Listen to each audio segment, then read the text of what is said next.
Hey guys, Dr. J here. In the previous episode we learned that the protagonist of this game is called Booker DeWitt, and he's a private investigator hired to find a certain girl and bring her to New York. That doesn't sound terribly unusual, except for the fact that the city we had to go to is floating in the sky. We somehow managed to enter the city and found an incredibly religious people led by someone called Father Comstock.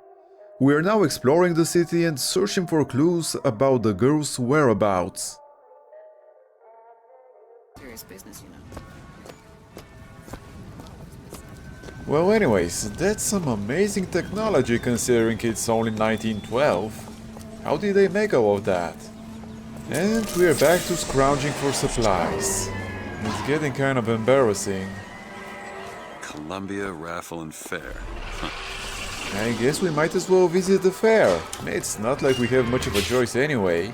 Let's check out those two shops first though. Nothing in this barrel. Oh, I guess we can't enter this shop. Let's check the grocery. Honor system, eh? Well, since we are so very honorable, we'll of course abide by the honor system. There doesn't seem to be anything particularly interesting here. Let's at least pick up those silver egos.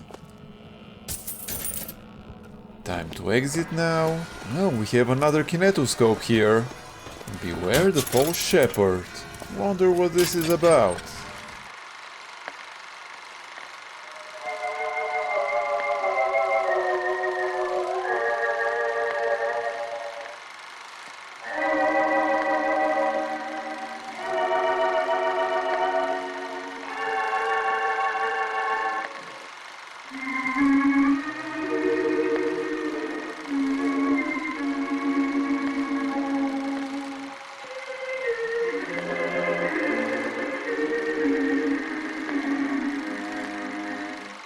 Yeah, why do I get the feeling this has something to do with us? Anyways, there's still too many unknowns. Let's try to find the fair. Maybe we'll get some answers there. Another shop and some kind of a garden over there. Oh, and we can search this bag for some more money. Empty. Would you care for a boutonniere? We're raising money for the Girls' Patriotic League. Maybe next time. You'd look dashing with one in your lapel. Come back if you change your mind. I doubt we'll come back here. Let's check the garden. I saw something shining over there. Nice, another voxophone. One man goes into the waters of baptism, a different man comes out, born again. But who is that man who lies submerged? Perhaps that swimmer is both sinner and saint, until he is revealed onto the eyes of man. One man enters the waters of baptism and another one emerges, huh? I guess he meant it as a metaphor. Now where's that fair everyone's talking about? There doesn't seem to be anything on this balcony. Let's go up these stairs. Okay, judging by the signs, we must be nearing the fair. And I always hate it when they put a back in 5 or 10 minute signs. How am I supposed to know when you put that sign? I guess that's probably the point. That way, whenever they come back, they won't be late. We got some more food here we didn't need. I'm really loving the game so far. It just looks gorgeous. That kind of talk draws attention. Oh, don't turn into some Finkton radical on me, John. I do not want to be some character out of I Married a Vox Populi, now do I? Finkton? Another new name. I actually like how they're dropping names without context.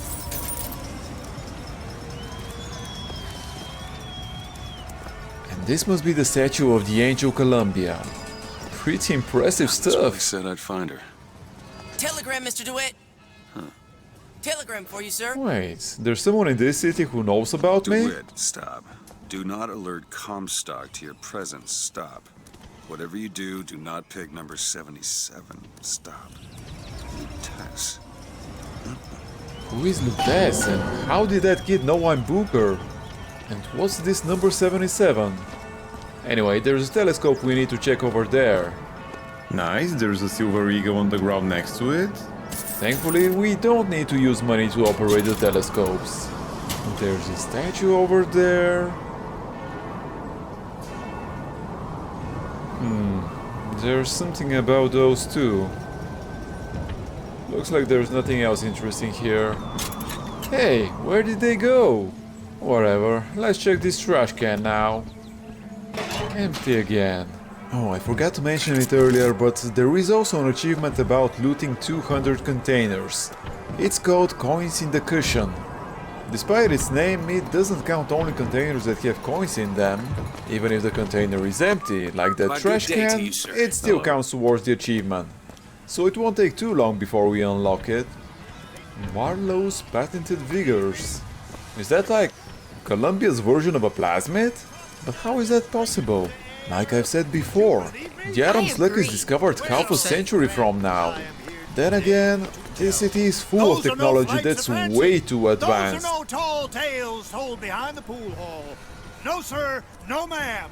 Those are vigors I'm talking about. Brought to you courtesy of Mr. Jeremiah Fink himself. Well, he definitely made it sound like plasmids. Let's check out this kinetoscope. One swing.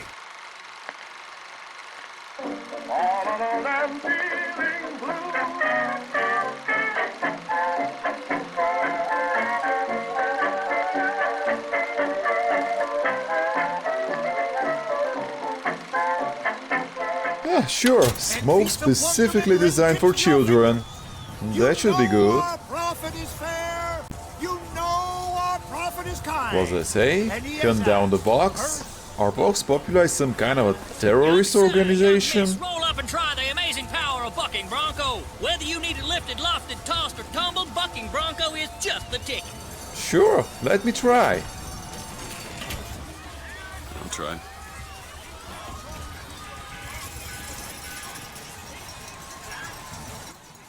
Hit the devil 3 times, huh?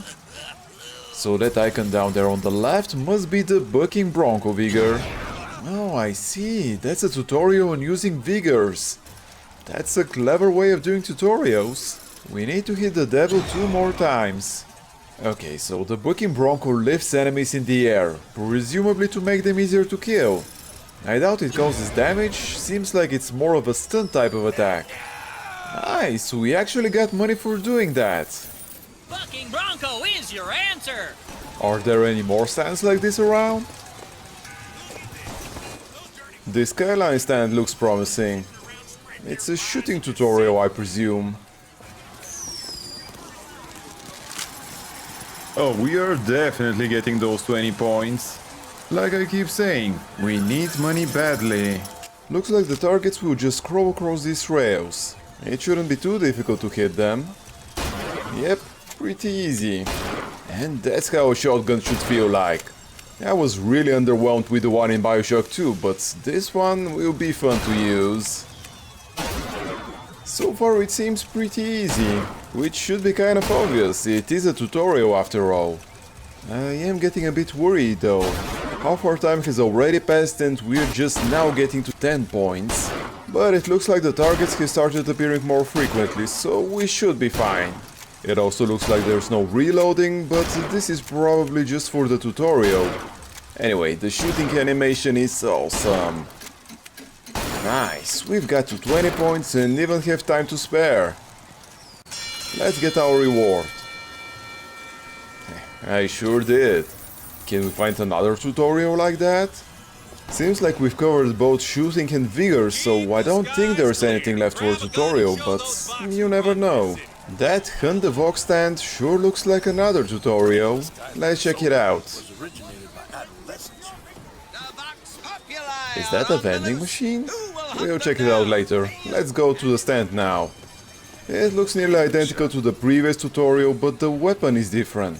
And these are pop-up targets instead of the moving targets from the previous one. So this is just another shooting tutorial, but since we need the money, we kinda have to complete this one as well.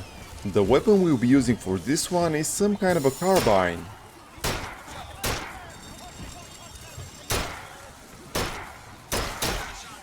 Looks like we really won't have any problems getting to 20 points. This tutorial feels much easier to complete compared to the one with the shotgun. Ah, so this is Daisy Fitzroy, the leader of the Vox Populi. The people here have really painted her as some kind of a terrible villain. I wonder how much of it is true. Anyways, we managed to get to 20 points with lots of time to spare. Too bad we're not going to get a better reward for being so awesome. Well, I'm very happy with how it went. I really like how this carbine felt as well. So far, both of the weapons we've tried are pretty great. I'm hoping the rest will be as well. But anyways, enough fun and games. Time to find a way to that statue. First though, let's take another look at that contraption. It really is a vending machine. There's gotta be some kind of a connection between Rapture and Columbia. There are way too many similarities. Oh, and on that note, there are a couple of achievements related to the vending machines. The most important one is that we can't buy anything from the dollar bill vending machines. That's another type of vending machine. The one we just saw is only used for upgrading vigors. To a vending machine? Has a pay telephone ever refused to connect you with a beloved spouse? Well, it's time to take back control from the men of metal. With possession, you are the master. You will bend any machine to your will. Give me one of those. With just a whisper, they're all ears.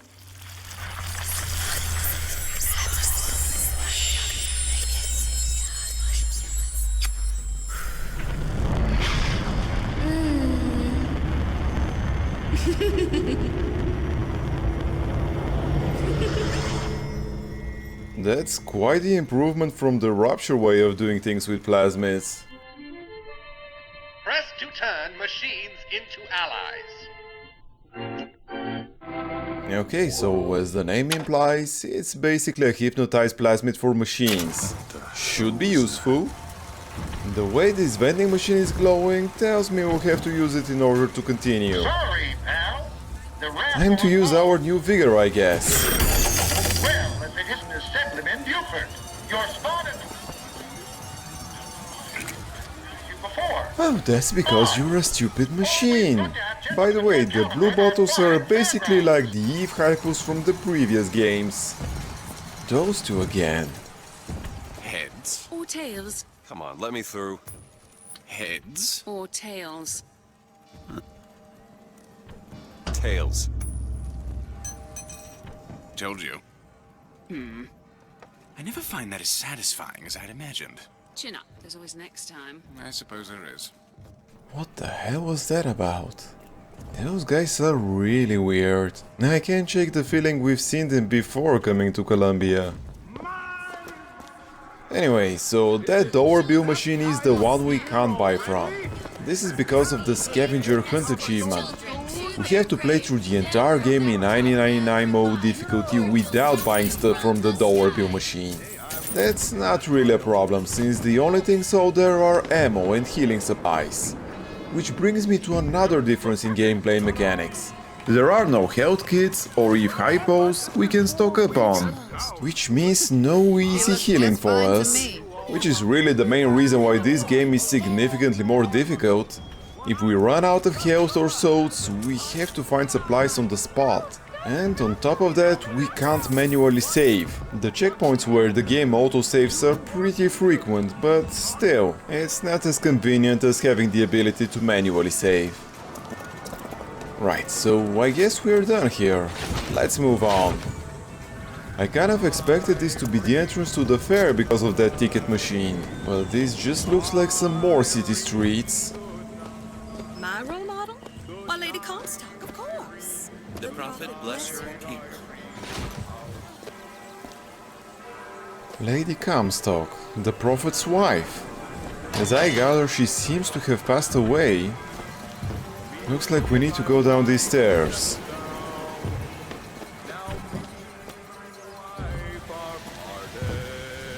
Let's check out these guys. This little beauty? The whole division got them. We're gonna flush the Vox out of the Skyline system. We gotta have the best. They got any openings in the group? That looked like an interesting item. Maybe we'll get one of those at some point? What the hell is that? Did that statue just change from a man to a woman? What is going on here? Let's see if there's anything we can loot here and then go check it out.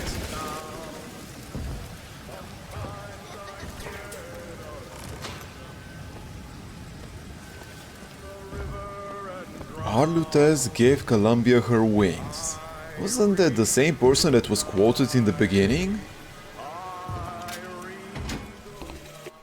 Madame Lutece, I have read all your books on the sciences. Mama says it's not a fit occupation for a lady, but I think she's jealous of our cleverness. Is it true that only you are allowed to visit the girl in the tower? If the lamb is lonely too, I should like to meet her, as we would have much in common.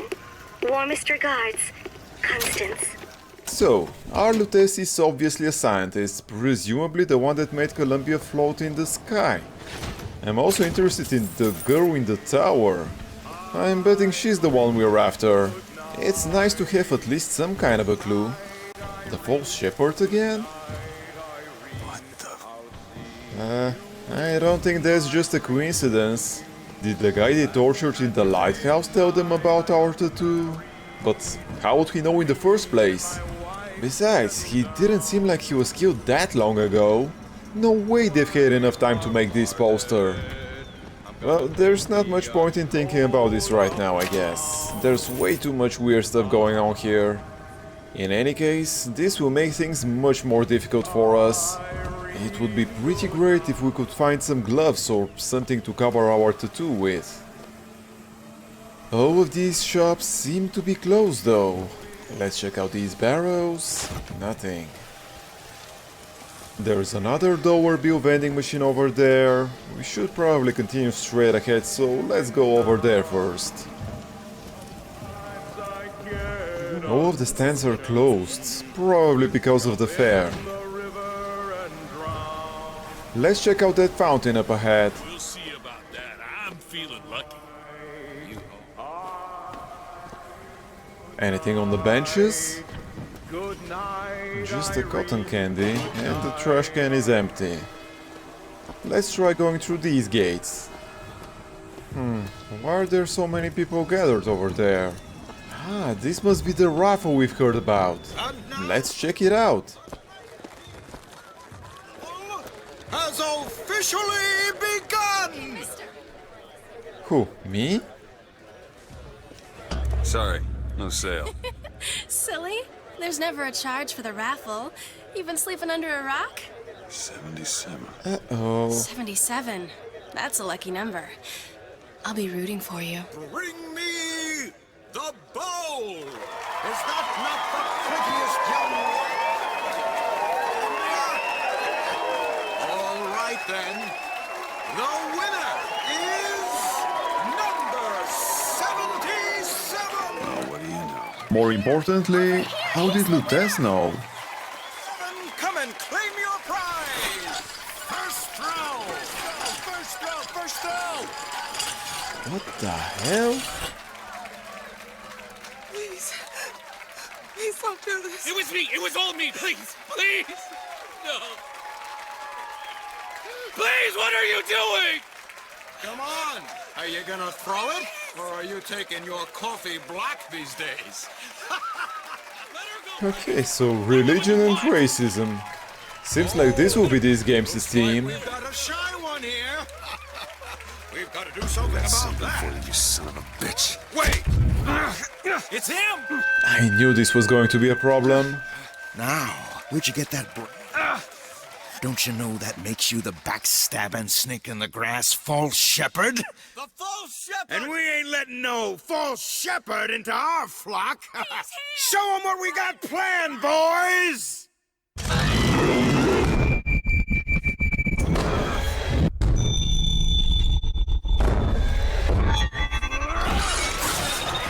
Gruesome. But at least we got a new toy. Let's deal with these bastards now.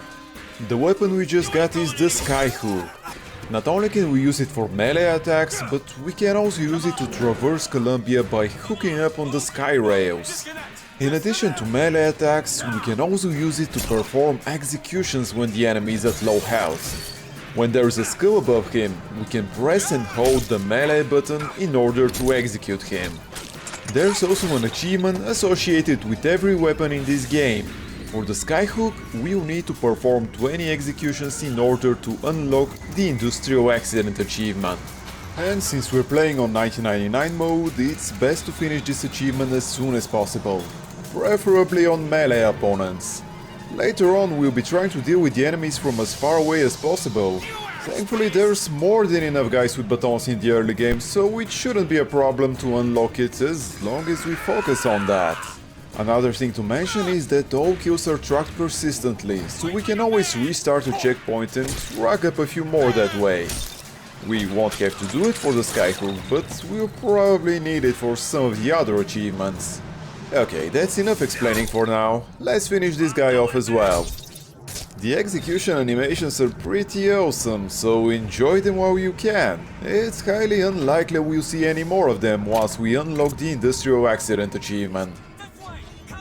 Here comes some more policemen. This one has a gun, but we should still be able to execute him. Unfortunately, I insta-killed him. Oh well. So, we've dealt with the policemen in the immediate vicinity. Now what? The entire Columbia police force will be after us. How do we get to the angel statue? There's a bridge over there that seems to lead to the Monument Island. Maybe we can use it. Before we do that though, let's first check the rest of the square. I wouldn't want to miss any collectibles, and we still need to loot quite a lot of containers as well. So, for the pistol achievement, we just need to kill 25 people.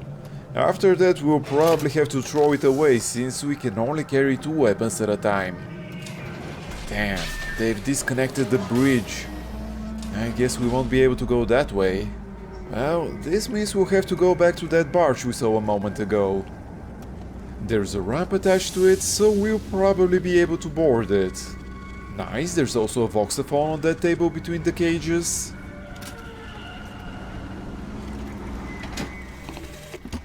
I told you, Comstock. You sell them paradise, and the customers expect cherubs for every chore. No menials in God's kingdom. Well, I have a man in Georgia who'll lease us as many Negro convicts as you can board. Why, you can say they're simple souls in penance for rising above their station. Whatever eases your conscience, I suppose. Jeremiah, I think, is that racist bastard from the rifle. Well, this is it for today's episode. Thank you for spending your time with me, and if you have enjoyed it, please consider liking this video and subscribing to my channel. It will really help me a lot. Also, if you have any comments or suggestions, I would love to hear from you. Take care, and until next time.